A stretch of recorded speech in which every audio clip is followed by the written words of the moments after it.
Welcome. Another episode of Dr. James Beckett Sports Card Insights. I'm here with Jeromy Murray. You're the VP of grading, right? I am, yes, sir. Very yes, cool.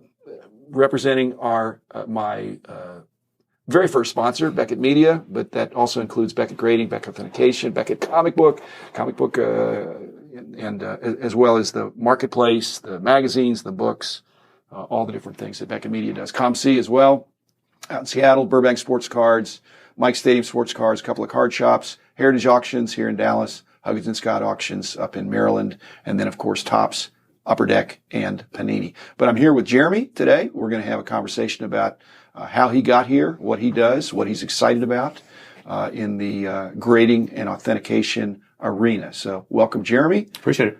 What's your collecting origin story? Were you a big collector, a small collector, a non-collector, or you just knock on the door here whenever that was? Yeah, a tad bit of both. I collected cards back in the heyday of the late 80s, early 90s when cards were very lucrative. Yeah, I thought that I'd already be retired by now with all those Kevin Moss rookies and Emmitt Smith Pro Set cards that I collected. I thought I would be gone, but I'm here. I've been with Beckett now 19 years. That's awesome. Yeah, that's awesome. When you came, were you brought in for grading or customer service or? Yeah, so because grading was fledgling. It was 2000. Grading started in 1999 here, and I knew nothing about it except what I saw on Shop at Home. And I dug through my collection and said, I've got to find some of this stuff. And I had another job at the time, and for one day I'd opened the newspaper when people still read the newspaper daily, and there was a ad in there that Beckett was hiring and looking for grading. And of course, since I knew nothing about grading, I needed to go apply for that. Yeah.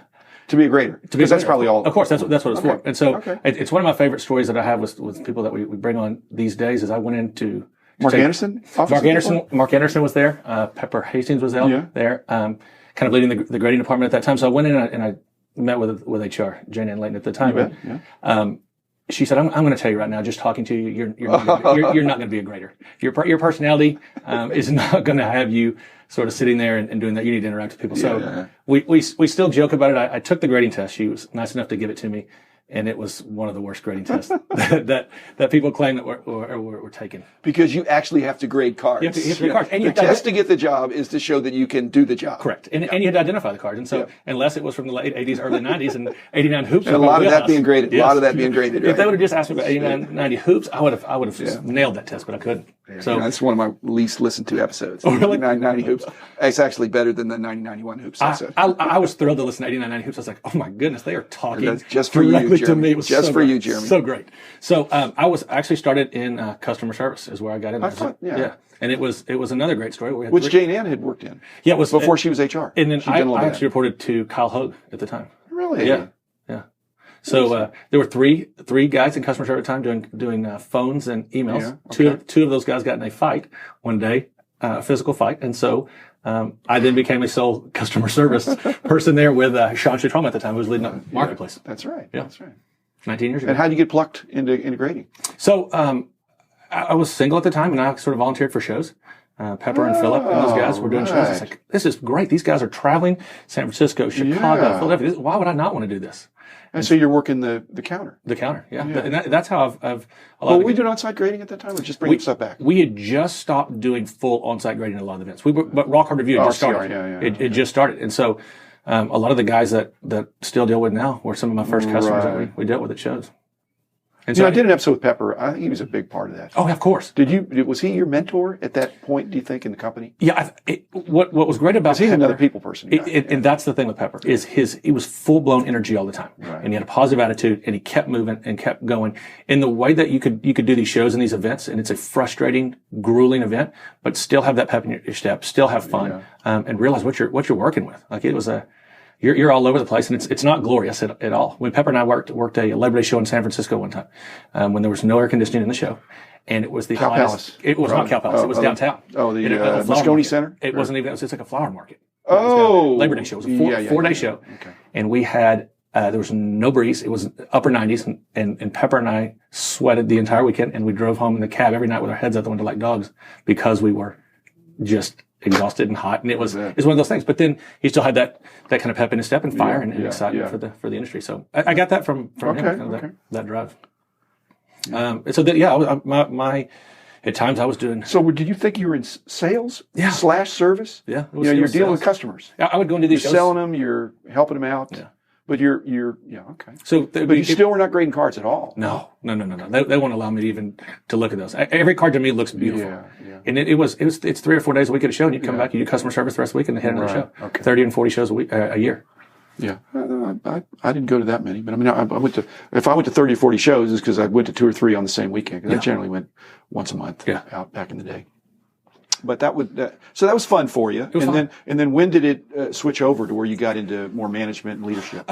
We added a sales team and a customer service team. It was just me. Then we added 2 or 3 more guys, and then we got those guys able to do more shows so they could go out and do more. So I got into more of the operations side of things. Sort of the flow of the work here. Business was increasing. We needed to do some hiring, get some more people in here.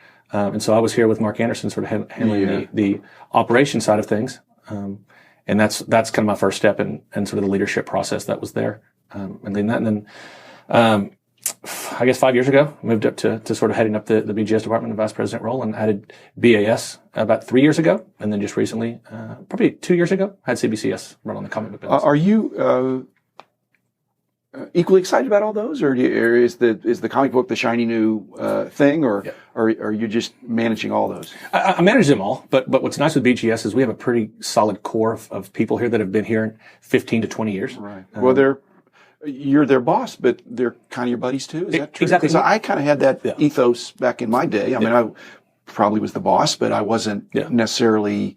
They were my friends too. Yeah, when I first sort of took over BGS, I think it was an adjustment for everybody. You'd been in the trenches with these guys at shows and worked 12, 14, 16 hours at a national with these guys. And then you had to say, okay, now I want to have fun, but I have to be your boss a little bit. We have to have goals. We have to do some of this stuff. And that was a hard part. And so now transitioning to the other 2 businesses that we have, guys can run BGS without me being there. And look at that. BAS is the one that's still a challenge, still growing. We've gained a high good potential.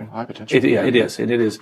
It's a part of the business that's really interesting right now because you see some crazy pieces coming through here. Not just basic sports cards that are submitted. It is non-sport autographs and that type of stuff. And then CBCS is kind of blown my mind in the 2 years trying to learn that comic book business.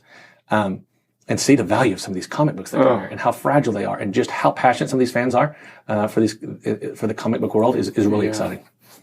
So most of my time is focused on BAS and CBCS right now. Because they're not,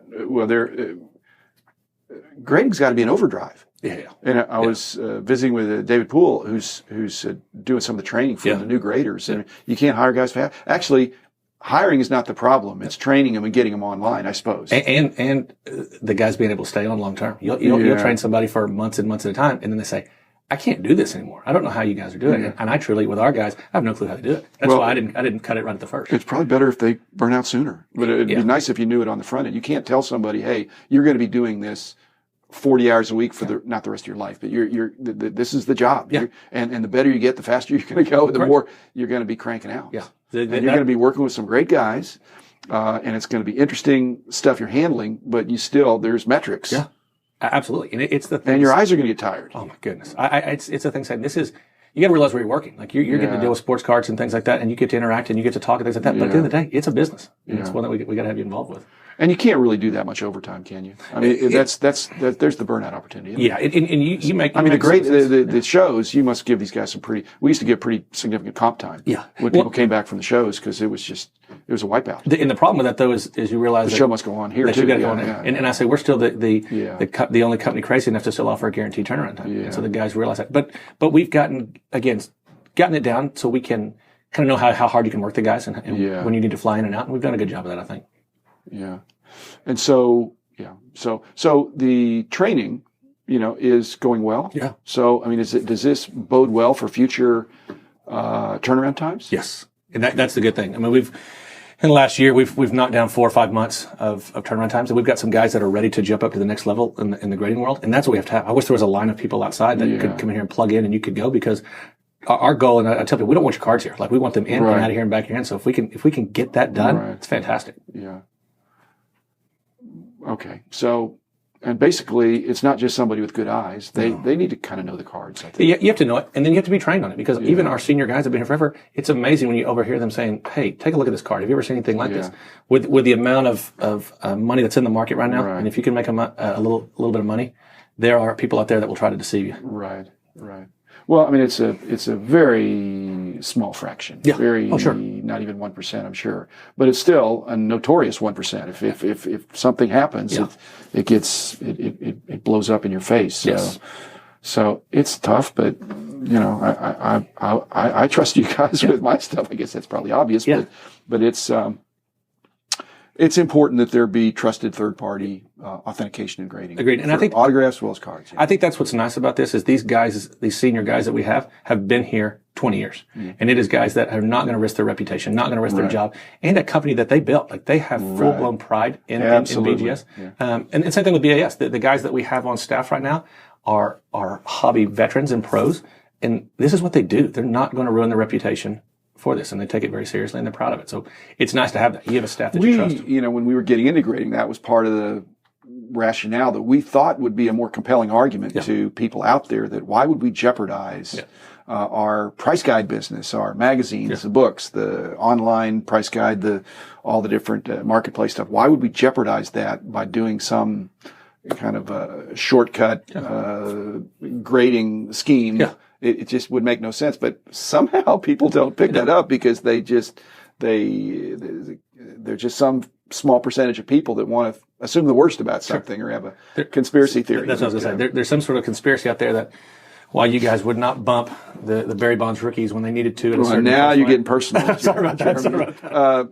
Any other conspiracies? We've just got a couple minutes left because there's a short format thing. But any other questions you have of me, conspiracy or otherwise? Because it's been a delight to have you here and to see you rise in prominence and do great work. I don't know if you feel like you're the adult in the room sometimes when you go back in there, but I felt like that sometimes. But any questions for me before we? I've always, and I haven't got a chance to talk to you about this. Has there ever been a situation you had a chance to buy something you didn't and you regret? Oh, absolutely. Like what's one? I'm underbidder on a Wagner, underbidder on a Lajoie. I've been the underbidder on all kinds of cards. But one that stands out. But most of these, well, you got to take out about 25 years where I didn't buy cards just because I would only buy cards really for like type cards. Yeah. I absolutely wouldn't buy anything to flip. And maybe there'd be some Roberto Clemente thing that I would buy and would go straight into my collection.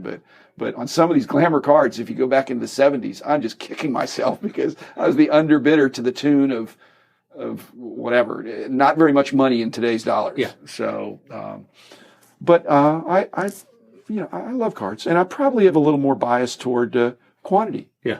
So to spend, I didn't have unlimited funds when I was a grad student or was a professor, but I had some extra money and I wasn't going to spend it all on one card. Yeah.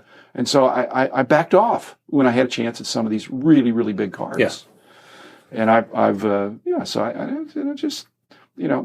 was more of a collector, I think. Okay. And so I was not trying to hoard anything, but I just enjoyed it. So am I kicking myself? In the long run, I did fine. But people ask, "Where's my Wagner?" Well, it's in another person's collection. Yeah. I don't think I chickened out. It was a lot of money in the day, and I chose not to raise my paddle or some of these auctions were really small. They were just in a room, and there are 50 bidders, and you could look around, and you knew all the other bidders, and so you'd know intuitively how deep the other person's pockets were. You thought, and it was kind of impolite. It's the opposite of shill bidding. Shill bidding is you're bidding somebody up. Yeah. And the opposite of shill bidding was, I know this guy, I'm not going to bid it up because I don't, someday he'll be in that situation. Yeah. So I'm going to stop now because I'm not going to win. Yeah. It's the opposite of shill bidding. I should have thought of that. Yeah. It was the, because I could have bid a couple more increments, but I would have lost. And then that guy would have paid more.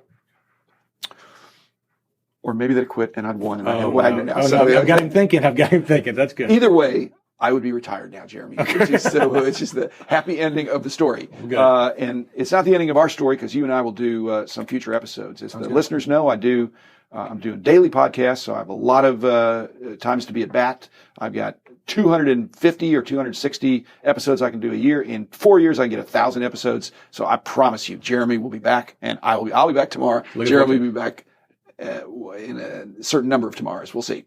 Thanks again, listeners. See you tomorrow.